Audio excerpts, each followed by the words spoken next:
Well, good evening, good morning, good afternoon, good ever what time of day it happens to be that you are listening to the Tattoo Teacher podcast. On this episode, I have the amazing Chris Barnes. Now, Chris and I go way back to when we were a lot younger, a lot more energetic, and, well, a lot less grey. That's happening. But Chris is... Well, I'm going to list off a number of things that Chris has done. He has been the director of the IB diploma program at Trinity Grammar, the deputy head of senior school in the academic role at the MLC school in Sydney, a curriculum developer in systems transformation pilots. He's also a director of academic care and currently the director of curriculum and assessment at the Franklin School in New Jersey. Chris, hell of a CV. Welcome to the show. Thanks, Doc. It's so good to be here. It's so great to share a journey with you because we started off together coming up, but you list those things and you think about those stages. And I feel, like you said, old and grey, but it's been a steady build to be able to sit here and to have conversations meaningfully about education at this level. It all still feels like we were young and full of energy back in the day. So this does feel like a lovely full circle moment, mate. So thanks for having me on. Absolutely. The only thing, well, there's two things I'm a little bit jealous of you about. One, you didn't have to do cadets when we started. No. I don't know how you got out of that. I did. I did my 3 years of conscription. Me neither. I still to this day don't know. I just kept my head down and they didn't put me on the list. And I just was like waiting for that. Eventually, I was 16 years and they never tapped me on the shoulder. So to this day, I had no technique. I just kept a low profile, as my dad would say. Keep a low profile. Absolutely. Well, I think I was young and Milton lined me up. So that was done for. But Chris, welcome to the show. Thanks for joining me. My first question to all my guests is education. Why education? I look at what you have done and I understand it from an academic point of view, how much organization and structure and people management and parent management, so all these stakeholders are involved in your day-to-day, which you could actually go into private industry and make a lot more than most teachers make. But why did you choose education? Yeah, it's a great question. There's two whys, really, isn't it? It's why we do it, as why we put so much effort and time and passion into this crazy profession. And there's also the why, like the very personal why for me. So I had my mum was a teacher, and she would come home every day and she would tell me these stories. And I was really too young to understand a lot of what was happening. She was teaching new immigrants how to speak English. And I remember looking at their work that she had set for them, and I was in tears. I was like, "Who's going to help them?" Because I couldn't understand adults that didn't know how to read and write and write in these sentences. Yep. Mum had to explain to me that they learned this they had their own culture, their own language, and that they're all doctors and scientists in their own places, and they'd come here and they were starting again. And I was blown away by what she was doing. And then fast forward 10, 15 years later, we'd be walking down the street.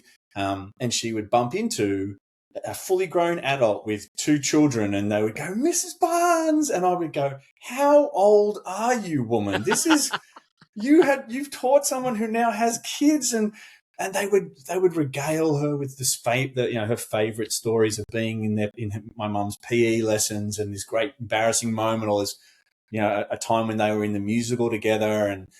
And she would always tell me, "Don't be a teacher, go do," like you said, go put this effort and enthusiasm into somewhere else that really rewards you financially in the same way that it should be. But I just saw that. I know I was just hooked by that. I was like, to have that impact on people, to have it be that fundamental, moment in their childhood where they said, "I love English because I had Mr. Barnes as a teacher," or, I am who I am, or partly who I am because of one moment or this experience where I got turned around. And so for me, the why was locked into my DNA very early on.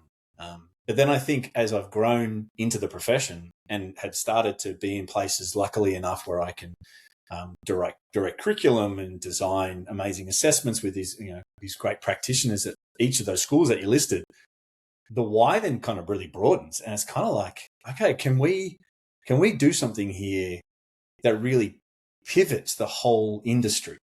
Because I think we all entered it knowing it was kind of broken or really broken or broken enough for me to feel like I can fix part of it. But I think I've been given some really amazing opportunities over the years to work with people who are absolutely dedicated to saying it's not good enough now.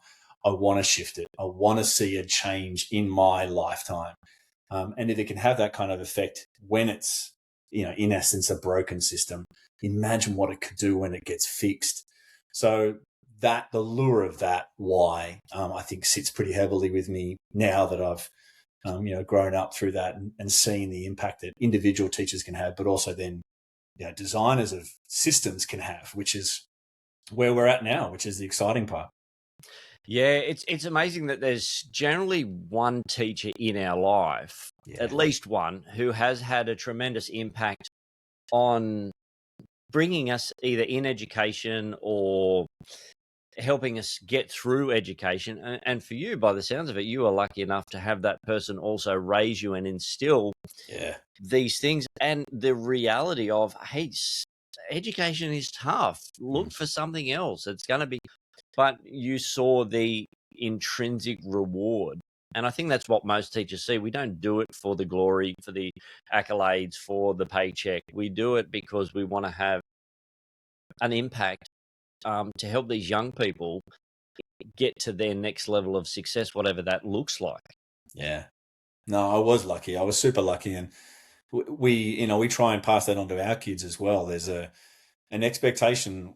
We just came back from parent teacher night with my youngest, and one of his goals, is just to do his best, and he understands that's the family sort of motto, the family culture of, it doesn't matter if it's an A, B, C, whatever grade it is, doesn't matter what subject it is, it doesn't matter where you go, like just need to be doing your best. And that was always instilled in me growing up with my mum being a teacher and my older sister's a teacher as well. And I think that this is a really great way to live any life. But I think if you're going to be a teacher, you've really got to have that constant, like, what's next? What can we build on? That's great. Now what? And I think that's, if you live that, you don't become the stale 40-year teacher that feels like they need to get out because they've been doing the same thing over again. I think every case is new. Every case is refreshing.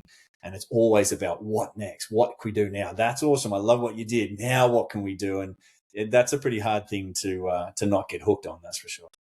Yeah, absolutely. And even when we do, as whatever subject area you're in, you often do the same project, the same assessment, the same task over and over again. But what I've found over the years is it might be the same task, and we'll change it up every now and then, but it'll be the same task, but it's a new student body. And so they're bringing in a new perspective, a new attitude, good and bad, a new challenge of us to go, hey, what's this all about? Why am I doing this? What's the point of this? And, and I think and you've probably seen it as well, the progression societally is, what is the point? Why are we doing this? And you're trying to get them to understand it's not so much about writing an essay, it's about communication. It's not so much about putting it down on paper, it's about formalizing your thoughts so that you can be understood by someone else. Yeah.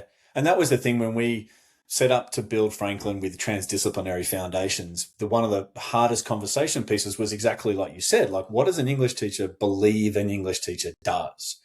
And they would say any number of different answers, from a rich appreciation of language in all its forms, the ability to manipulate it and persuade and to analyze it and tear it apart and never be a slave to language, but to be an owner of language in those skills. And like you said, you're a communicator. And what does a mathematician teach you? And a mathematician teaches you how to think and break down things mathematically to rely on what numbers tell you, but also to understand what it doesn't tell you. And there's that lies, damn lies, and statistics. So everyone had that unique feeling about what they do. And for us, it was always trying to find what's the center or the core of it all. And when I asked each of those teachers, do you teach complex problem solving? They all went, oh yeah, of course I do. Yeah, I mean, a literary text is a complex problem to solve. The motivations of the author and the characters in this play, that's a complex problem to solve, and how to recreate that in an essay or an oral presentation. That's a complex problem. Mathematicians were like, yeah, of course we are. We call them problems. That's a no-brainer. I mean, design teachers are just constantly going, how can we make something better? How can we model it so it's more human-centric? Yeah, of course we do complex problems. So to boil it down and to have that exciting conversation to go, what's the best thing you contribute from your subject to the problem solver toolkit?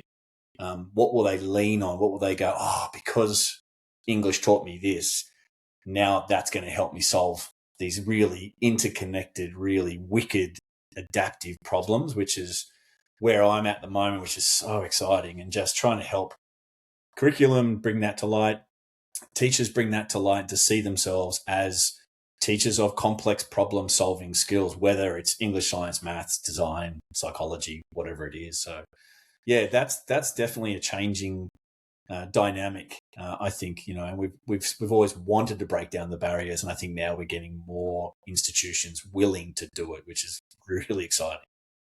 Yeah, absolutely. It's one of those things, yeah, like it's giving these students, if we understand what we're doing and what we're trying to achieve or get the students to achieve, it helps us tackle the task. It helps us find joy in the task. Mm. But I was speaking to one teacher, and look, I'm not a math is sort of part and parcel of my teaching, and also my background as an engineer by trade.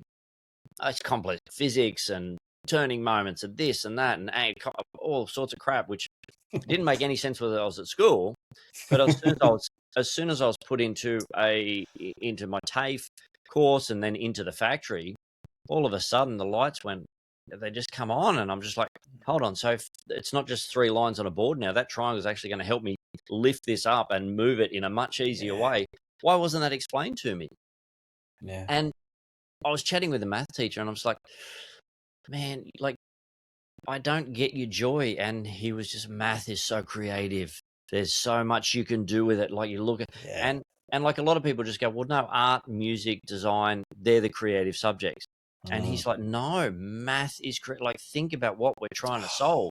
We've got to come up with these amazing things to solve a small problem. But we've got to think about it, not logically. We've got to think of it in a way that just doesn't make sense, so we can make sense.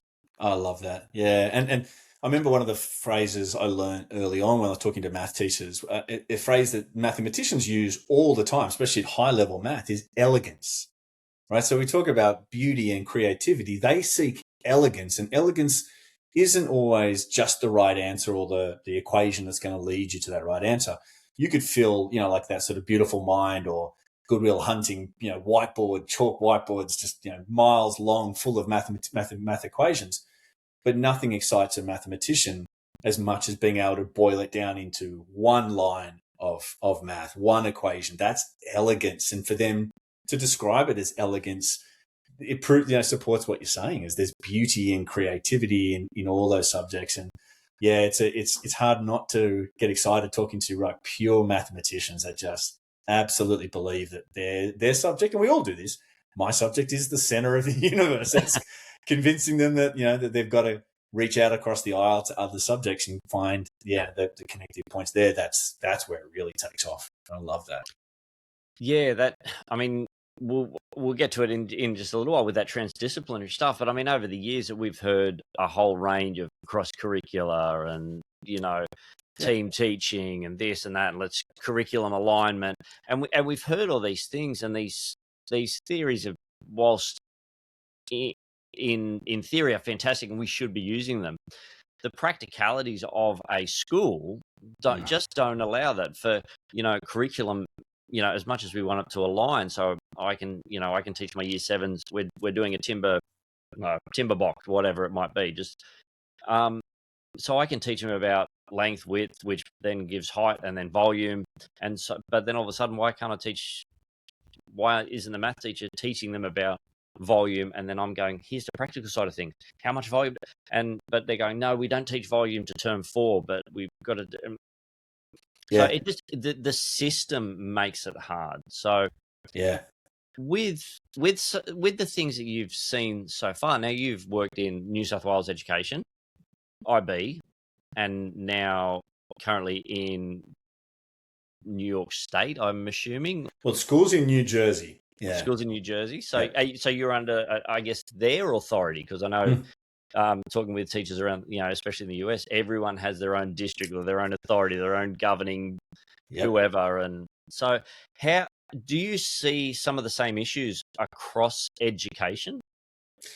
Across those spheres, it's interesting to see. Across those three in particular. So the International Baccalaureate, I do a lot of work with them in curriculum design, especially with their upcoming systems transformation pathway, which is so exciting. But they're a behemoth, right? Like they're thousands of schools, to shift and move that. It's like turning the Queen Mary, we would say. It takes time, and they gather their resources and they do their research, and that's amazing. But they've got to make it work in all these different contexts. They've got to understand that a school in Shanghai, is beholden to all these different regulations and rules as one in Sydney.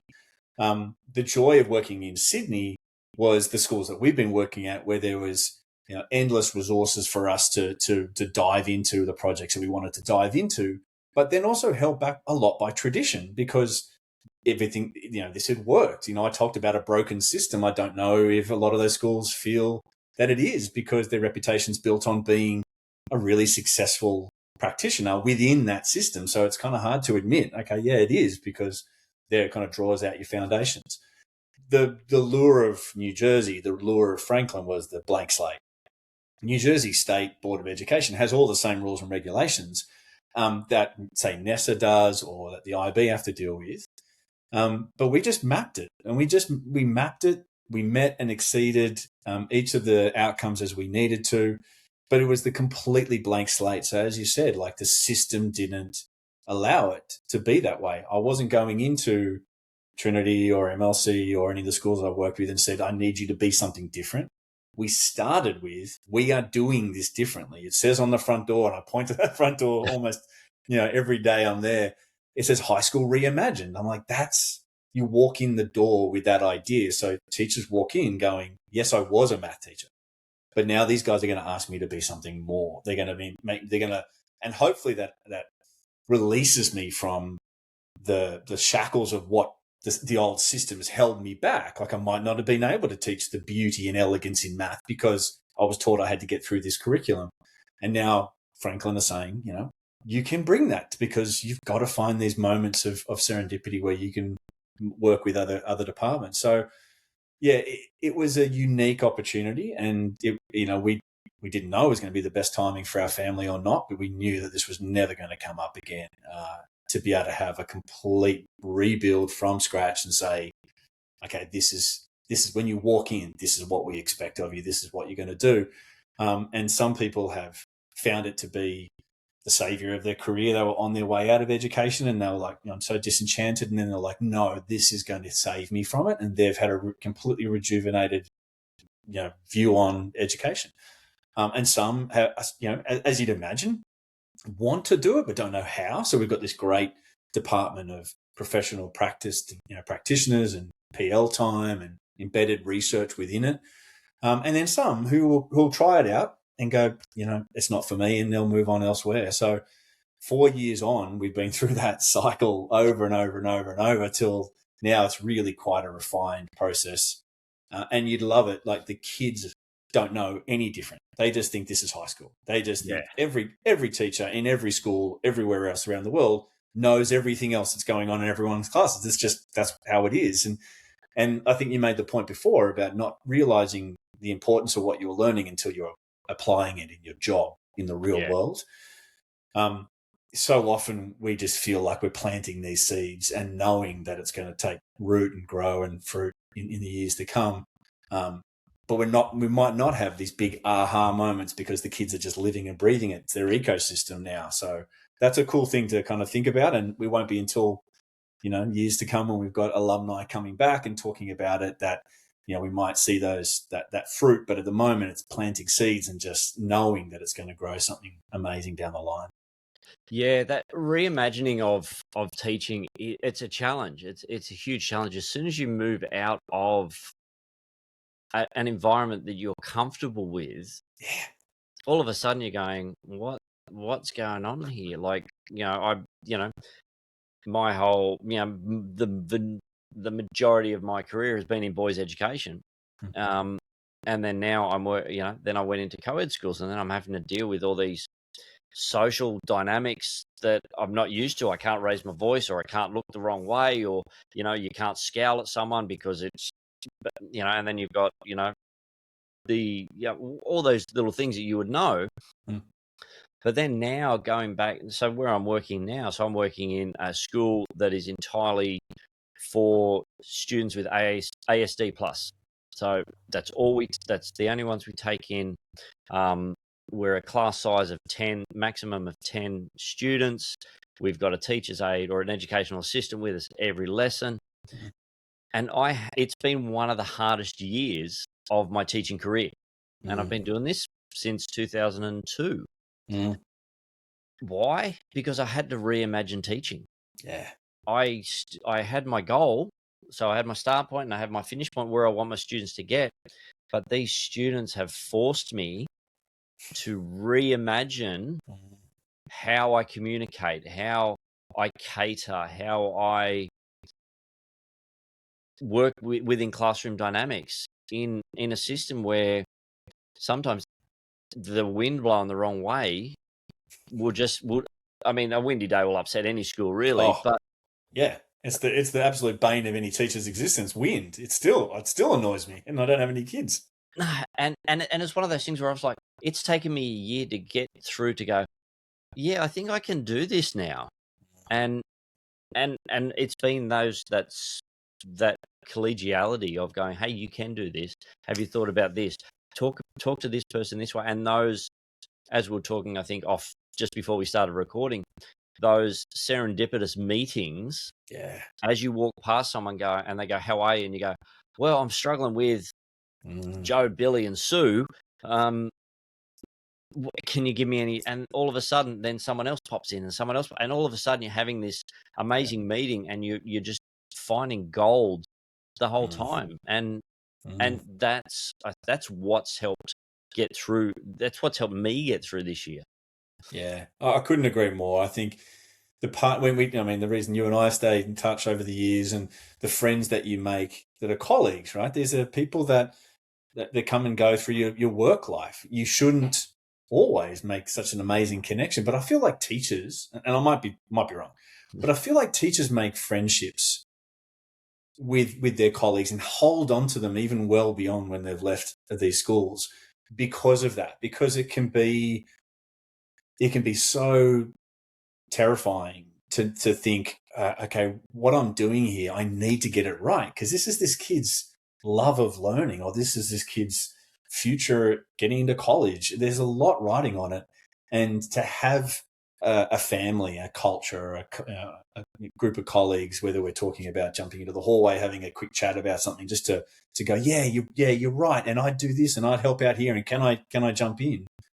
Yeah, I think that's why we end up with, our friend list is so much a list of colleagues that we've picked up along the way, because there's such an incredible bond there, and nothing gets done. Nothing, not at any of the schools that I've taught at, without those incredible critical friends, the ones that push back on some of your ideas. Don't just say yes to everything, just go, have you thought about this angle? And they call you out when you're not performing. They just go, hey, this is not good enough. Like, you're letting it down here. So, and it's just, and that's happened to me several times. And with the right colleague, like you said, there's that relationship, that friendship that is built through collegiality that allows you to take that on board. Because I've worked in some places where someone's chipped me, and it's just like, dude, you've got no right to speak to me in that way. There's no relationship here. And I think it comes back to the why, because if you have an ego that big that someone says, hey, listen, I don't think that's going to work, and I think you're doing it wrong, and I think I can help with some of those things.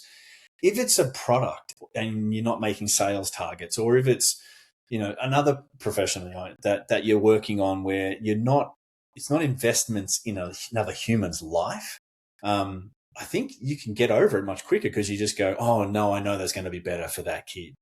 And so with the overall understanding that this is all designed to make the experience better for the student, then I think some of the ego, not all of it, some of the ego can melt away a bit in those moments, because you're like, yeah, I could hold on to this and I could fight just to win the battle.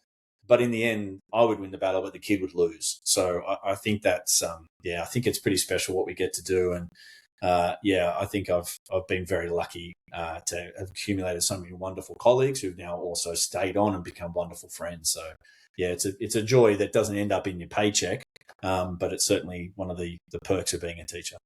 Oh, definitely. And some of the other perks of teaching are the stuff, the things outside the classroom, the interactions that we have with the students outside the classroom. Now, I mentioned cadets. Now, you didn't have the pleasure of sitting around a campfire in the freezing cold in the rain, but hey, I went to cadet camp. I went to cadet camp. I've been on cadet camps before, so I know there's a very thin end of the wedge, but I was there. Oh, if I can't give you a little bit of stick, Barnesy, like no. But those activities, and I know for you, basketball is a massive thing. So moving to the US would have been probably phenomenal. But also, not only the basketball, but also I know that you've worked with community projects with like Antipodeans.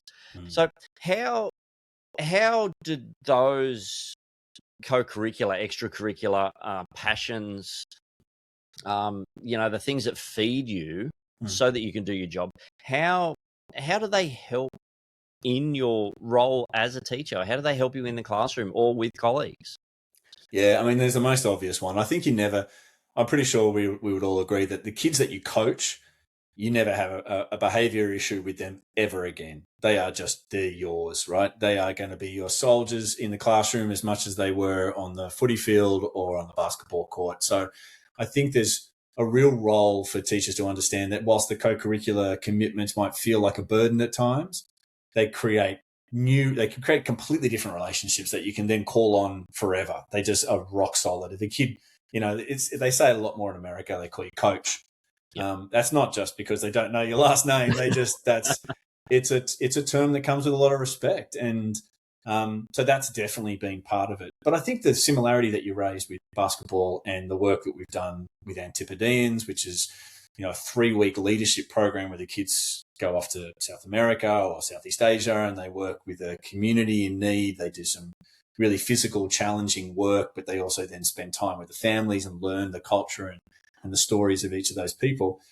I think the opportunities there, and the reason I've been drawn to them, is that everything you're trying to do in a basketball season or over 4 years of coaching a kid, those trips to South America, those trips to really immerse yourself in some really confronting experiences, boils it down to its essence. And you think that the basketball coaching stuff forms a bond. You got to take kids away on these trips and see them just grow 6 inches when they come back and they're walking through the hallways and they see you and there's that smile on their face like, this is nothing. I can handle this because, I've climbed Machu Picchu and I've built a drop dunny in the middle of Tanzania. And like, it's just this, to me, it was always such a hit. It was such what I would get over an accumulation of a year's worth of wonderful moments was really concertinaed into 3 weeks of intense experience. And it is at its heart transdisciplinary too, which I didn't realize at the time, but of course it is. We were, calculating our budget. And the kids did this. We're back in travelers check days. We're talking how old we are at travelers checks. Yeah. We've got a couple of travelers checks we've got to sign to get us through accommodation and food tonight. I've got to talk to the person that's got transport, but that's not leaving till 10. So what are we going to do? Are we safe here? Do we need to go there? And that communication, that agency, that knowledge-based reasoning are all the transdisciplinary capabilities we now are explicitly teaching. But I think what lured me to that is that a basketball season is all of those things in action without even having to teach it explicitly. Those as wonderful culture building trips with Antipodeans or any of the wonderful groups that organize community service, that's the same thing. It's without even having to try or need to teach you, that just you understand the need for those capabilities in the moment. So yeah, they were early experiences for me. And I don't think I really realized why they were so important. I just knew I loved them, and I knew it had enormous impact on the kids. But it's only now that I can look back and go, yeah, that's why. Because it was just daily complex problem solving. In basketball, minute by minute complex problem solving, managing your emotions, understanding your communication, knowing when to stop, knowing when to be, pause, pivot, persevere is one of the, agile thinking, routines we use at Franklin all the time. Yeah, so I think that's what certainly led me to it. It was the classroom can be a long burn, but a strong burn, and those teaching moments in basketball and culture and community service was like the surge, the rush of that all at once. Yeah, and I guess it's that practical application. It's almost tricking the kids into learning about, but it's also teaching them about, like, they're learning about life. They just as you have gained so much from that experience. Like they said, the kid looks at you from across the room or across down the hallway, and there's a bond that can only be forged through an experience. Yeah. And like I always say, I mean, good coaching is good teaching, and good teaching is good coaching. But it's infected all our lives. Like we said to our boys early on, we want our kids to make mistakes. I'm talking about my kids, like Jackson and Fletcher, and my kids. We wanted them to make mistakes, but we also wanted them to get over those mistakes. And so a phrase we use all the time, which for the basketball players that are listening will know, we go, "Oh well, get back on defense." And it was just like that became the phrase. It's just like, I've missed my shot, and you can stand on the court and be upset about missing the shot, whilst your teammates are now having to get punished because you're wallowing in that miss, that failure. Yeah. So it's always like, miss the shot. Oh, well, get back on defense. And we say it when, they've broken up with a girlfriend, or they've missed an opportunity at work, or something that, like, it just has that resonance of, they understand it. It's not, hey, listen, let me tell you about life. It's going to throw this, that, and the other. I can just say, all right, oh, well, get back on defense. And they're like, yep, got it. And off we go. So, yeah, I think there's resonance definitely between sport, co-curricular, and teaching that is untapped and maybe unrecognized, but certainly part of the culture of places that you and I have been teaching at, which has been pretty great. Yeah, definitely. And part of, I think the key to education, I know it's been for me to have any productive classroom, even for the worst kid at that particular lesson. Sometimes it might be for the year, and then the next year they come back and they are just so different. But it's that building the relationship, because without relationship, you can't speak into their life. And I mean, there's so many teachers that I've had in the over my career, as a student, but and then also as an educator as well, where they just come out, they're just guns blazing, and it's all about the correcting the negative behavior. But for me, it's about let's promote the positive. Let's promote the wins, even with the worst kids who are always playing up. Let's promote that little win, because all of a sudden, what I found, and maybe it's just me, but I found when I give the wins, when I say, hey, well done, when I have to give the correcting sort of feedback, or the whatever you want to call it, they take that on board a lot more, because it's like, hold on, he recognizes when I do well as well. So I'm gonna. So have you found some stuff like that in the past? Oh, for sure, yeah, and it's.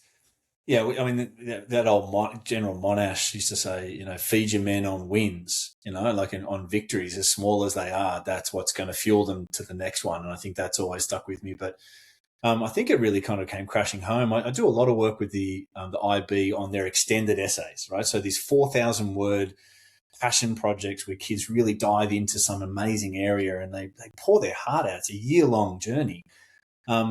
And I graded them, I marked them, I gave them feedback on them, and for a best part of a decade, did that and did it in the way I thought was most effective, just pointing out what things they needed to do, questioned them. Is this the right place for that? Could you think of this?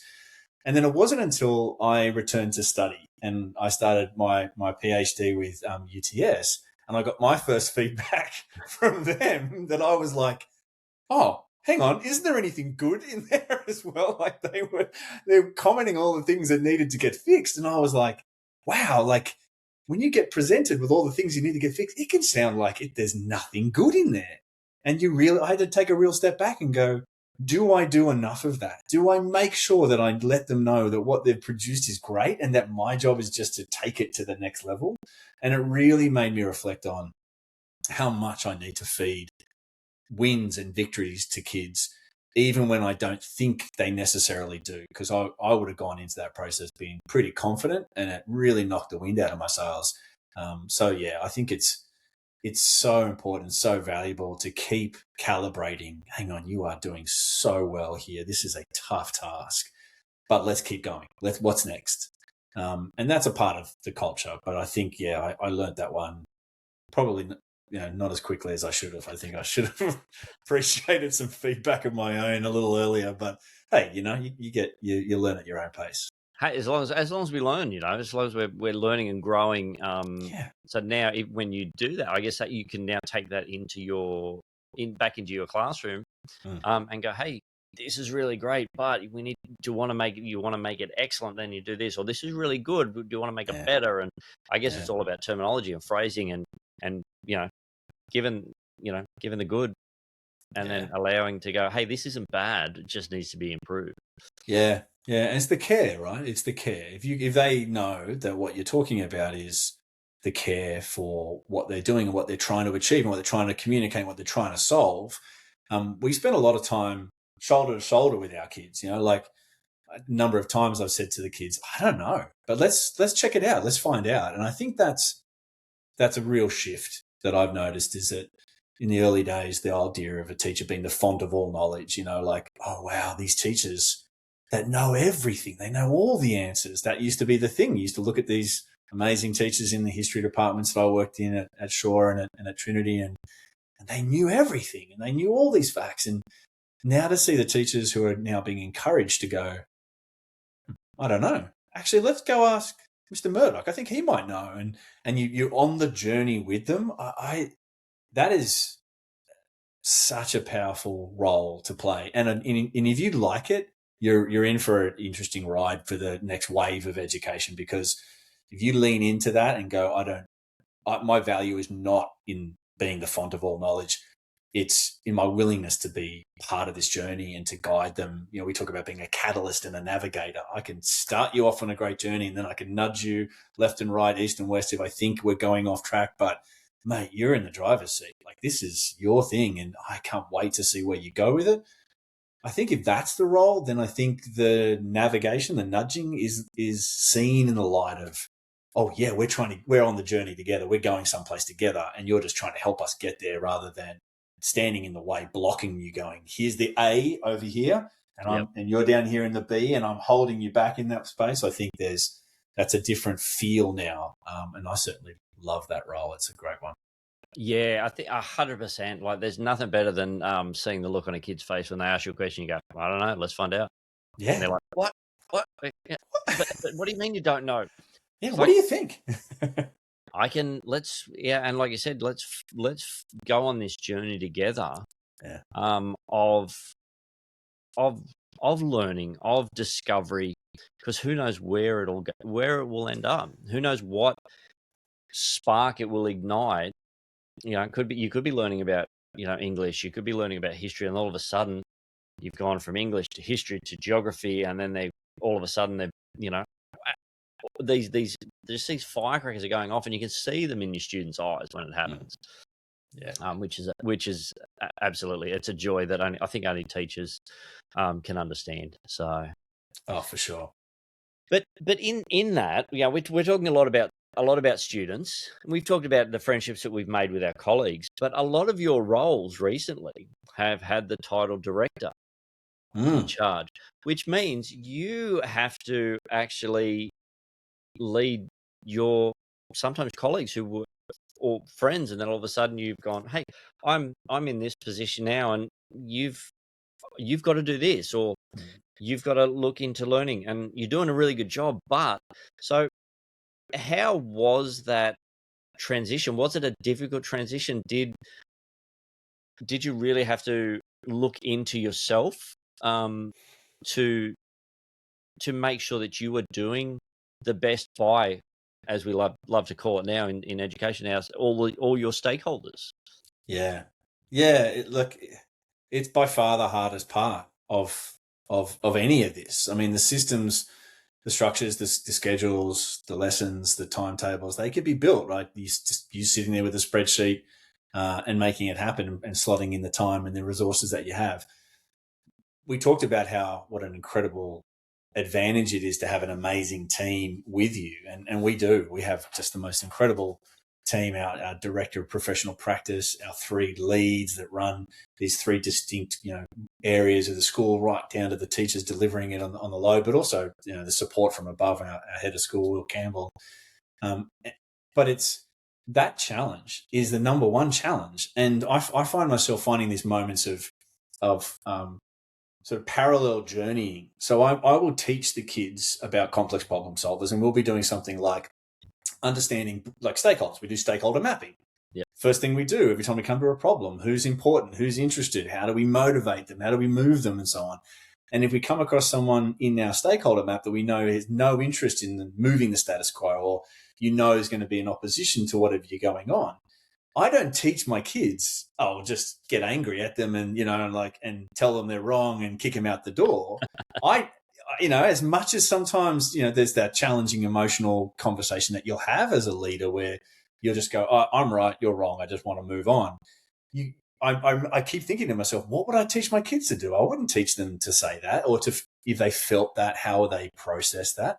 I'd teach them to become what we call like network weavers, understand what their perspective is, what their fear is, what their concerns are, and work that way. So that learning hasn't always come in real time. Like there's been moments where I've just gone, that was what I felt like I could say and do because of my experiences. But in the long run, that's not going to help me get where I need to get to. It has to work as a system. It has to work as a set of stakeholders all moving in the same direction. And yes, there's going to be trade-offs, and yes, there's going to be synergies, and they're all wonderful, moments where you go through. But to say, have I reflected on my ability to be a leader? Oh yeah, absolutely, every day. Because what we're trying to do is not just link subjects, but link people who feel real responsibility. Like you said before, like I'm a math teacher, or I'm a science teacher, or I'm an English teacher. That's my thing. I think there's also a feeling that they believe that they are responsible for that, which is a great thing. I'm responsible for this. You can't take that away from me or give it to someone else, because I'm responsible for making sure these kids love literature or can engage in math or think scientifically. And to harness that and to redirect it and mix it up with other people can get so messy and so complicated and emotional, and it's good emotion, right? Because otherwise no one would care. I think any of the emotional conversations that we've had as a leadership group at Franklin or any other place has again been because we care so much. So yeah, have I reflected on it daily? Do I think I've got it right every time? Mate, I mean, I love American baseball. We talk about like batting 300 is Hall of Fame stuff. I'm no Hall of Famer. I'm not batting 300 in my conversations and my dealings, but it's interesting to go, if I could teach myself the things I'm teaching my kids, what would I actually do in this conversation? So, it's been the growth that I've needed to kind of engender or build has been really in that area. I think is the most challenging. People skills are so underrated, and our kids have got to have them, and we've got to have them, because the best idea in the room doesn't mean anything if you can't motivate and get people on side to work in the same direction as you and understand where they're coming from. So yeah, it's massive. Yeah, I was just thrown back to a comment made by a designer, Mark Newsom, I believe it was.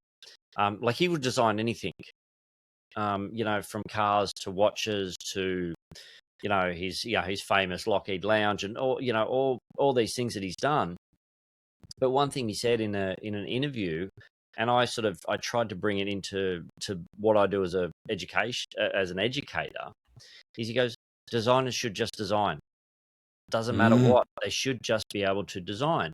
So he goes, come up with creative ideas, solving problems. And I guess what I took from that for me was, I've got my specialist area, but I'm an educator. I'm here to teach my students how to learn. And it doesn't matter what they are learning, they've got to learn how to learn. That's what school's about. No one remembers, content, but if we can teach them the skills of complex thinking, critical thinking, communication, I hate the term soft skills because me too. it's a terrible term just because they're not physically tangible. They're the hardest skills to get a hold of and to teach, to learn, and to refine. So, and I guess as educators, if we can teach our kids to learn how to learn, then I think that's going to set them up for wins in wherever they go. Yeah, it is. It absolutely is the glue. Like like the phrase power skills. I know that's kind of over the top the other way. It's like soft skills or power skills. I'm not sure what we're talking about here, but we call them TD capabilities, and we talk about competencies and capabilities, and competencies being I can do it and I can show it to you on paper. See, there it is. I did it. That's a traditional assessment task. Here's a test. I'm competent in math. But capable, are you capable? That requires you to actually step out and do something with it and really refine it and improvise with it. Like we look at these incredible musicians who learn this brilliant instruments, but it's when they create something new that make us really kind of sit there and go, wow. So, learn the rules so you can break them properly is another favorite of mine too. So I just break them. So. Just break them. Yeah, just break the rules. Yeah. dot. Yeah, I love the willingness that people have in these spaces just to go, okay, that's not that is the way we've always done it, but let's rethink about it. How's the best way to do it? Find these other avenues, and if you can lock into those moments with your colleagues and your students as well. We do heaps of co-designing with our kids. Like they have genuinely been, talk about stakeholders, powerful stakeholders. We've listened to them at every point. We've learned from what they could do. We constantly update our schedule of our skills curriculum because we keep realizing they can do this earlier and better than we thought they could. Yeah, I think that the idea of when and how student voice is used is another interesting conversation in education at the moment too. Yeah, I mean, it's so powerful because, I mean, we've been around the sun a few times in the educational world. And we've talked about, you talked about earlier, being the font of all knowledge, as some other people, the sage on the stage. That era essentially is gone. And I think it needed to be to an extent. There's still times where we need to go, hey, this is what it's all about. But we need to, get alongside, get on the journey with them. But are you finding that, especially in your roles now, you've got a lot of young teachers coming through? And I was challenged by a previous guest who goes, no, we need these young teachers coming alongside us, it's so that we can mentor them in certain aspects of teaching. So especially like the bones of it, like, how to manage, how to organize, how to schedule, how to do those things that if you don't get a hold of, you're going to fall apart because time is so critical. Yep. But she said, we need to bring these new teachers up because they're learning new things. They're getting the latest research. They're learning the new techniques. They're getting the neuroscience that we never got. So do you give, what, and a lot of people see these new teachers as, wet behind the ears. They don't know anything. They haven't cut their teeth yet. But do you see them as valuable resources that are going to just bring more value and richness to the classroom? Yeah, absolutely. We, in the very first stages of recruiting for Franklin, we were looking for something that wasn't out there. Like, so we are really trying to find a hint in a conversation. I mean, you've been in interviews before. You say, anyone sits in an interview and says, would you be willing to do this? You go, yeah, of course I would. Like, yeah, of course. Yeah, no, I absolutely have done that before. And I can't tell you when, but I've done it before. So we were looking for hints of that in people, like just a willingness, a tendency, people leaning into that space. But what we've seen is that we have to grow our own. Now, I don't know if it's age necessarily. I just think it kind of correlates sometimes with age, Yeah. that you come in and you're like, I'm willing to give anything a try because I'm still in that experimental phase anyway. But we have a lot of experienced teachers who just have that young mindset, and they just go, okay, yeah, I've been doing it for 40 years, but I love this. I love the sound of this. Let's give this a crack. And so we've had definitely belief in growing our own. So we dedicate 2 periods a week within the school day. So it's part of your load that you have professional learning periods embedded into your teaching load. It's not an afternoon where you've got to attend a lecture or a weekend where you've got to do something else. It's actually dedicated time in there. And whether you're your first year out of college or you've been in the industry for 20, 30 years, we're looking for that attitude. And yes, it has to be nurtured and grown and supported because not everyone has it. But a lot of people have the willingness to do it. And so those 2 periods in concert with a willingness to be a part of it, which I agree happens to be attached to younger teachers more so than older teachers who are breaking a mold to come in our direction. But it certainly doesn't exclude them because, again, we've had successes with teachers who are teaching for the very first time, teachers that have been like in other professions coming across and leaving places to join the profession to be a part of it. Teachers have been very successful in other places like college or in elementary school, trying something new. But as long as you're willing to kind of read that sign above the door as you walk in and just kind of go, reimagined. Okay, what are we going to reimagine today? What is Chris going to throw at us to reimagine today? But that's where the success is. So grow your own has been the challenge, and we're at a size now where that works. But we've got our eyes on, building relationships with teacher education programs in colleges nearby. Rutgers is nearby. We've got a relationship with Princeton down the street. We're trying to get these schools to add these elements that we have talked about. Yeah, you said they're going to be great with cognitive load and cognitive science and neuroscience, but can we embed in some of those things so they could just slide straight into teaching at Franklin is one of our longer term goals, is to not only rejuvenate and reimagine high school, but reimagine how high school teachers are trained before they even walk in the door. So we've had a ton of really good people and a really great program to support them. But yeah, once we grow, like that's going to put, we got to shift the system to keep providing us with those amazing people who think that way or lean into it anyway. Yeah, and I guess one of the challenges would be not to get stuck in the Franklin way, but always to be reimagining. That's a really good point. Yeah, no, that's all right. That's exactly right. And when I think about what we were like in the first year and the goals that we had, and where we are now, I think we've done that. I think we've done a pretty good job of constantly reviewing and reflecting and looking at the evidence and looking at the kids and looking at the faculty and our physical space and our goals for X, Y, Z.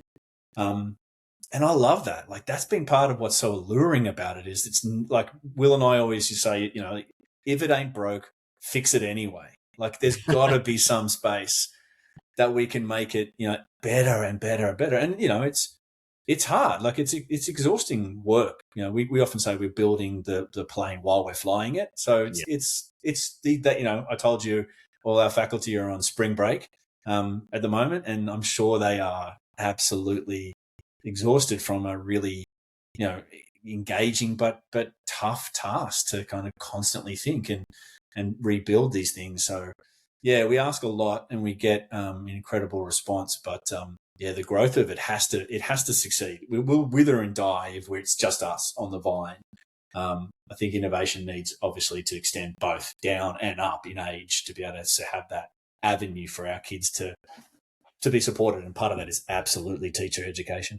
Yeah, and you the key word that just popped up then was innovation. I was just going to bring that up. Like, what you're doing, it's like innovation. Like, I'm currently, where I'm at now, they said, Phil, we want you to teach an innovation class to year 7 and 8.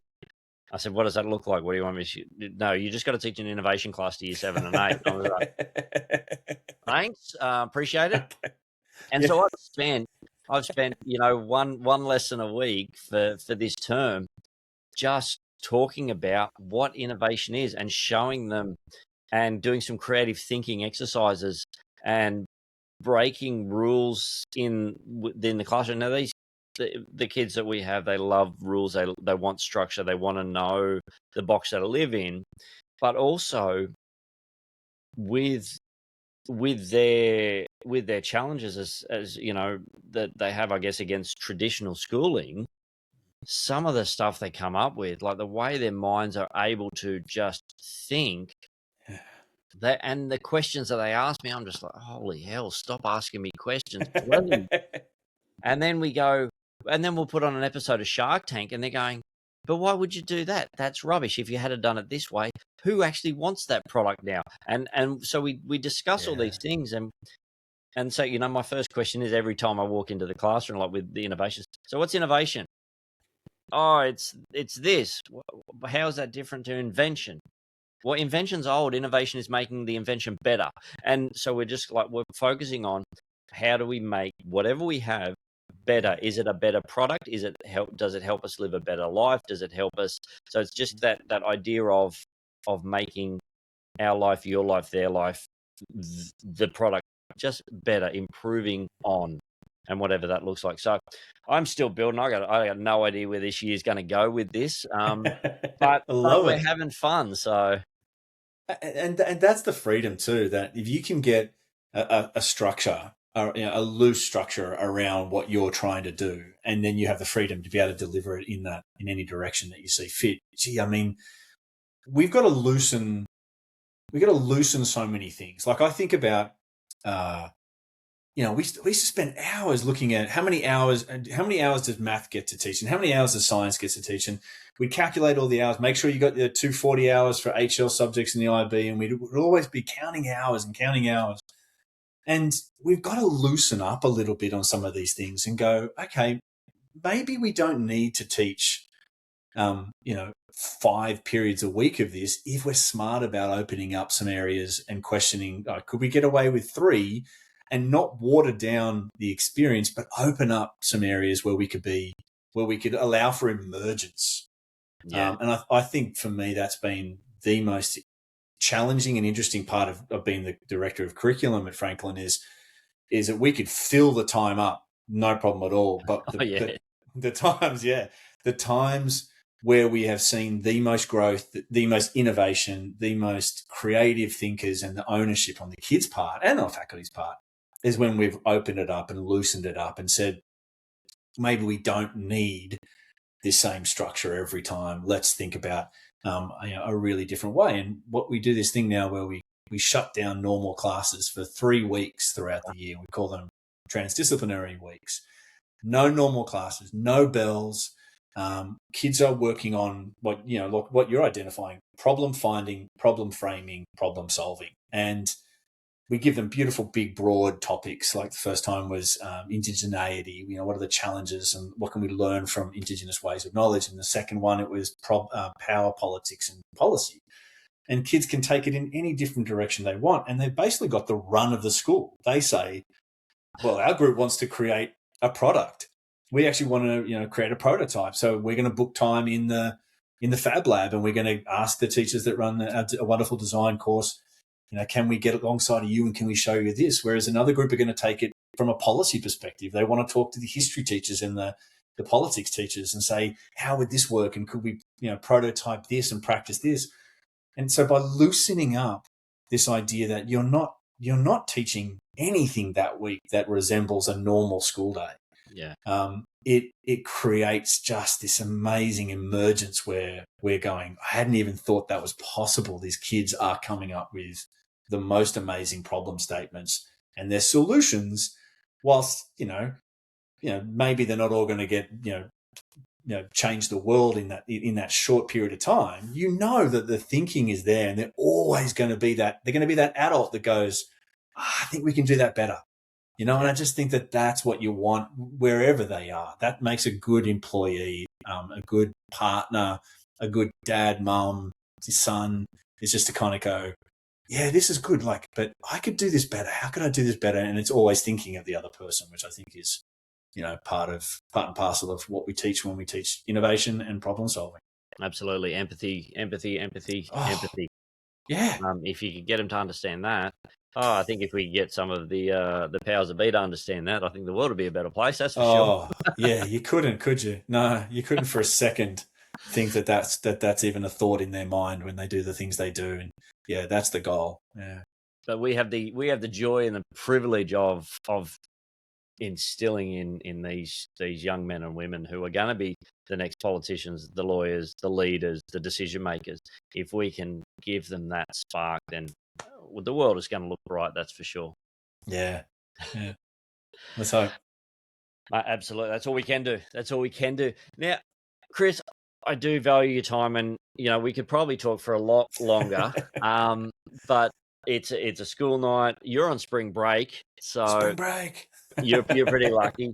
I'm almost on term break, so I've got 2 more weeks to get through. But what a couple of last questions just to finish off this amazing conversation is, if you could put anything out there to people who are listening, educators, because I do, believe it or not, I have a number of students who listen to this podcast. I was like, why are you guys listening to this?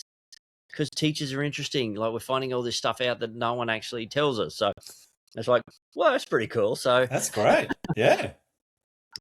but what would be a challenge that you'd want to put out there? It could be, it doesn't have to be a complex, it doesn't have to be world breaking, but what's a challenge just to get people thinking? As educators, you mean teachers? Yeah, as educators, yeah. Yeah, the challenge, I think, and I wrote about this recently, is to embrace the messiness.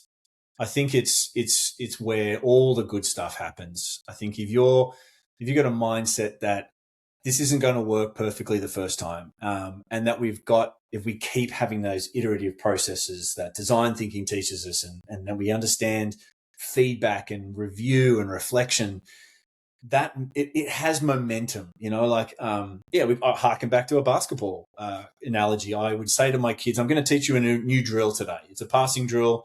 And I said, look, I'm going to tell you what to do, and then you're going to go do it. And it's always going to get messy. There's going to be it's going to get messy and messy and messy. And then all of a sudden, it's all going to click. Yep. And all these passes are going to be going the right direction. You're going to be looking like Pleasantville. You're going to be killing it.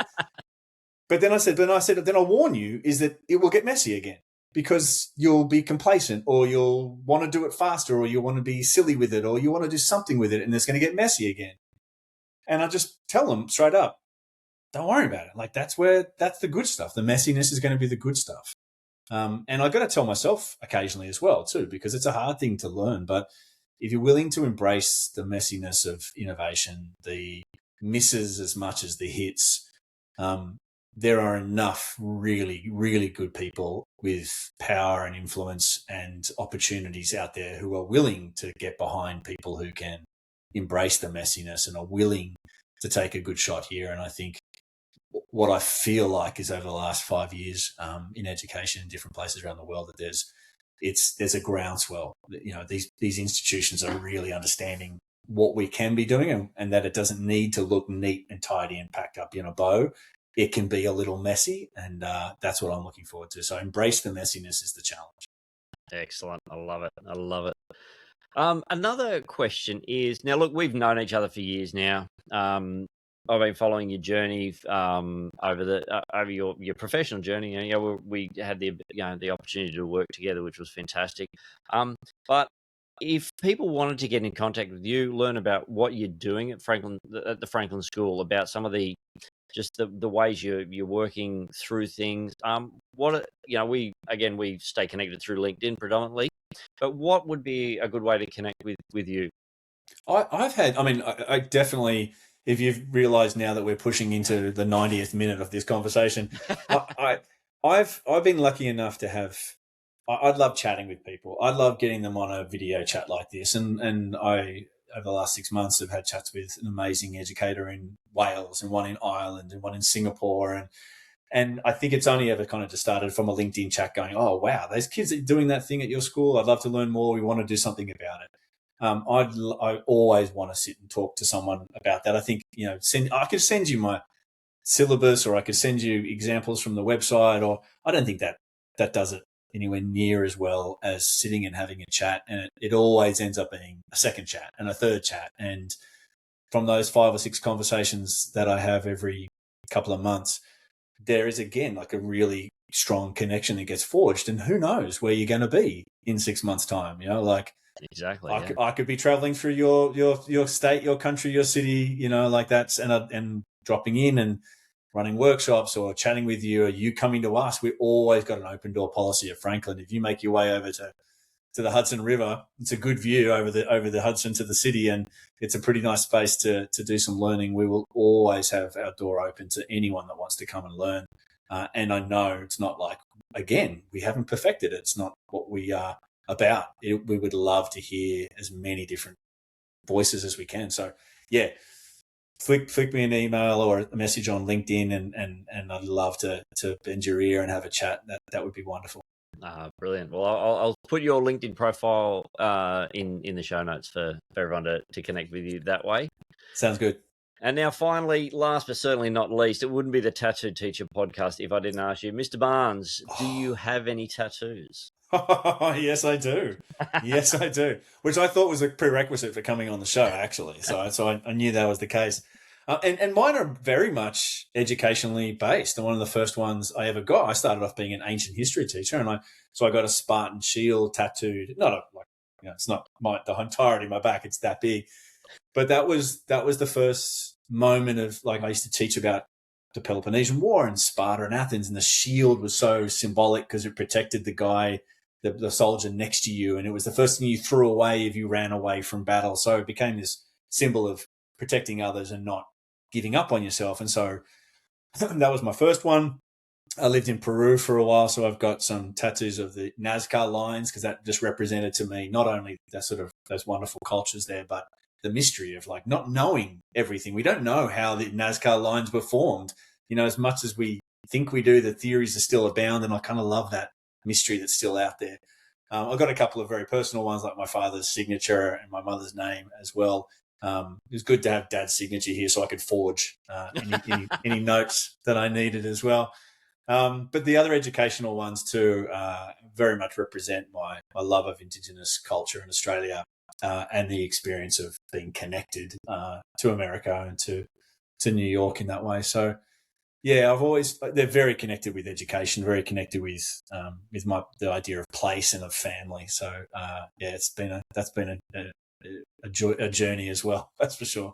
Yeah, absolutely. Well, I mean, all my tattoos have meaning for some reason or another. Whether it's I try and get one for every city that I've visited, to remind me of that town. Like even the regions, through Tuscany. Well, not through Tuscany. I missed that one. Sorry, through Rome and Venice and Milan and Nice. yeah. So I've got all that, and I've got one. You'll recognise this one probably. Some. It's Detroit. That's Detroit. So I spent a week in Detroit. This one I actually got tattooed in New York City, down just around the corner from Katz's Deli. So okay. Late at night, so I was a little bit sketchy getting back to Midtown. So, but I got there. What a lovely one. Yeah. And I think New York's a place where you can say, like, I got this tattoo in Brooklyn, or I got this, and it's like just the place has that gravitas to it. It doesn't matter what you got. It's just like, oh, wow. Absolutely. It was like Katz's Deli. It was below the road in this little. Oh yeah. Oh. But it was, yeah. It's that experience, that traveling and having the joy of learning different. My kids freaked out when I got out of the cab and said, "I'll see you guys back at the apartment." But Dad might look a little different when I get back, but I'll still be the same guy. I'll still be the same guy. Yeah. But Chris, hey, thank you so much for your time. Thank you for everything that you've shared tonight, for the pearls of wisdom and just the fun and the laughs. And it's been so great to catch up with you face to face again. Yeah, it's been a joy. I really love the opportunity to do this. And this is such a lovely vehicle that you have here for people just to share. I've been listening and watching your episodes before, and I can just tell that you just create a great space for people to enjoy it and reconnect it. Like we talked about, like getting sort of recharged for the next day. And I think this is, you remind yourself when you talk out loud about these things. So thank you. It's been awesome. And if you're ever up on the Gold Coast, mate, give me a shout and we'll catch up. That'd be great. All right, mate. Well, you have a wonderful evening. Thanks so much, Doc. I really appreciate your time. And we'll talk again soon. All right, man. Take care. Cheers. Thank you so much for listening to the Tattoo Teacher podcast. I hope you enjoyed the conversation and found it insightful. If you like what you heard, it would mean so much to me if you could either like, follow, and subscribe to whatever platform you are listening on. The music was by DJ Fruit Salad. Thanks again for listening. Stay cool. Be blessed.